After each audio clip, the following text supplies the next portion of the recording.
삼손이 여호와께 부르짖어 이르되 주 여호와여 구하옵나니 나를 생각하옵소서.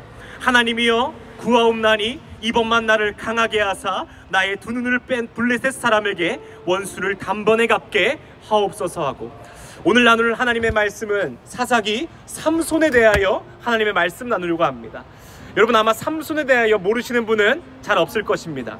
교회를 다니지 않아도 헤라클레스라고 하면 모두가 알고 있듯이 이 성경에서의 삼손은 마치 헤라클레스와 같이 굉장히 강한 힘을 가지고 있는 사람입니다. 그러나 우리가 삼손을 평가할 때 그 삼손에 대한 평가가 굉장히 좋지 않습니다. 그 이유가 무엇이죠? 힘이 있고 능력이 있고 모든 블레셋 사람을 물리칠 수 있었지만 그가 여호와의 말씀을 늘 업신여겼으며 자신의 감정대로 행동했기 때문입니다. 오늘의 본문은요, 너무나 가슴 아픈 본문입니다. 삼손이 이 블레셋 사람 들릴라의 이 기생의 유혹에 빠져서 하나님과 약속한 그 약속을 저버립니다. 그 약속이 무엇이죠? 삼손은 나시린이었습니다. 날 때부터 하나님께 선택받은 자였어요. 그는 포도주와 시체와 또는 머리에 삭도되는 것을 금하고 하나님께 바쳐진 사람이었습니다. 근데 그 삼손이 하나님의 능력을 받았음에도 하나님을 위해 살아가는 것이 아닌 누구를 위해 살아갑니까? 자신의 욕심대로 살아간다는 것입니다. 근데 오늘의 본문은요, 그 욕심대로 살아가던 삼손이 하나님과의 약속을 어기고 두 눈이 뽑힌 채로 블레셋 사람들의 조롱거리가 된 그 장소에 있는 것입니다. 그리고 어떻게 됩니까? 삼손이 자랑했던 그 힘을 잃어버리고 사람들의 조롱거리가 되어서 웃음거리가 된 채로 오늘 나오는 장면입니다. 저는 삼손을 통해서 이 두 가지를 너무나 깨닫고 감사합니다. 첫 번째로 오늘 본문에 나오는 이 삼손의 고백입니다. 여호와여 하나님이여 구하옵나니 이번만 나를 강하게 하사. 우리가 이 말씀을 참 많이 인용합니다. 우리가 좋아하는 이찬수 목사님도 이 말씀 구절로 책을 내셨습니다. 이번만 나로 강하게 하사. 마치 기도하고 예수 믿는 자에게 위기와 어려운 문제가 있을 때마다 이 구절을 잡고 기도할 때가 많습니다. 이번만 나를 강하게 하사. 그러나 여러분, 삼손의 삶 가운데 하나님께서 이때에만 강하게 하셨습니까? 그렇지 않다는 것을 기억하십시오. 삼손은 늘 강했습니다. 그 이유가 무엇입니까? 하나님이 삼손과 함께 했기 때문입니다. 근데 삼손의 오늘의 고백이 무엇이에요? 자신이 위기와 어려움 가운데 이번만 나를 강하게 해달라고 합니다.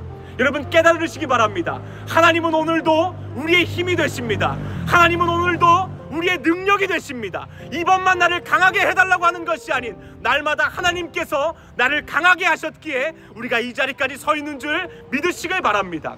그러니 우리의 기도가 어때야겠습니까? 위기와 어려움마다 하나님 이번만 나를 강하게 하시는 것이 아닌 언제나 나와 함께 하셨던 신실하신 하나님, 나를 도우실 줄 믿습니다. 우리의 고백이 이와 같이 되기를 원합니다. 우리가 삼손을 바라보면서 이 삼손의 고백이 얼마나 무지한지 깨달으시길 바랍니다. 하나님은 늘 삼손을 강하게 하셨습니다. 두 번째로, 여러분, 하나님의 말씀을 불순종하면 우리는 재앙이 닥친다고 생각합니다. 우리가 잘 되었던 사업이 망하고 우리의 가정에 불화가 있을 거라고 생각합니다. 그러나 삼손이 사사가 된 지 20년 동안 그 힘을 빼앗기지 않았어요. 그 이유가 무엇일까요? 저와 같이 부족한 사역자의 인격이라면 삼손 같은 사람을 바라볼 때 너와 같은 사람은 그 능력이 필요 없어, 내가 뺏어갈 거야, 너는 벌을 받아야 돼 라고 할 수 있지만 우리 하나님의 뜻은 심판과 멸망이 아닌 구원임을 기억하시길 바랍니다. 삼손이 돌아오기를 바라시는 거예요. 그 능력을 빼앗고 삼손을 슬프게 해서 여호와께 돌아오는 것이 아닌 나 여호와가 너를 사랑하노라, 그러니 삼손아 돌아오면 안 되겠니? 나의 뜻대로 살아가면 안 되겠니? 라고 하나님께서 삼손을 20년 동안 기다리신 것을 여러분 기억하시길 바랍니다. 우리가 죄를 짓고 하나님 말씀 듣지 않고 살아가다가 그렇게 생각할 때 있습니다. 이 정도까지는 하나님 봐주시나 보다, 이 정도까지는 내가 말씀 잘 지켜서 이 정도 죄는 용서해 주시나 보다. 그러나 그런 것이 아닙니다. 오늘도 그 은혜로우신 하나님께서 우리를 오래 참으신다는 것을 여러분 기억하길 바랍니다. 그러니 삼손과 같이 두 눈이 뽑혔을 때야 비로소 하나님이 늘 은혜의 하나님이었구나, 나를 오래 참으신 하나님이었구나를 기억하는 것이 아닌, 우리가 오늘도 죄악 가운데 있다면 여러분 그것을 끊어내길 바랍니다. 또한 말씀대로 살아가지 않는다면 말씀을 붙잡기를 간절히 소망합니다. 그럼에도 현실적으로 어려운 문제가 가득할 것입니다. 그때마다 오늘 삼손을 기억하십시오. 삼손이 우물 가운데 목이 말라 죽겠다 그러면 하나님께서 그 우물 가운데 물을 내신 분입니다. 이스라엘 40년 광야 가운데 어려움을 토로하면 하나님께서 만나와 메추라기를 늘 공급하셨던 그런 하나님입니다. 여러분, 불확실하고 어려운 삶이지만 우리 신실하신 하나님 오늘도 일하시고 오늘도 우리와 함께 하심을 간절히 믿으시고 살아가는 우리가 되기를 소망합니다. 오늘의 말씀을 정리하겠습니다. 삼손은 하나님께 선택받고 은혜 받은 자였지만 자기 마음대로 살아갑니다. 그럼에도 하나님께서 그 연약하고 추악한 사람에게도 은혜를 베푸십니다.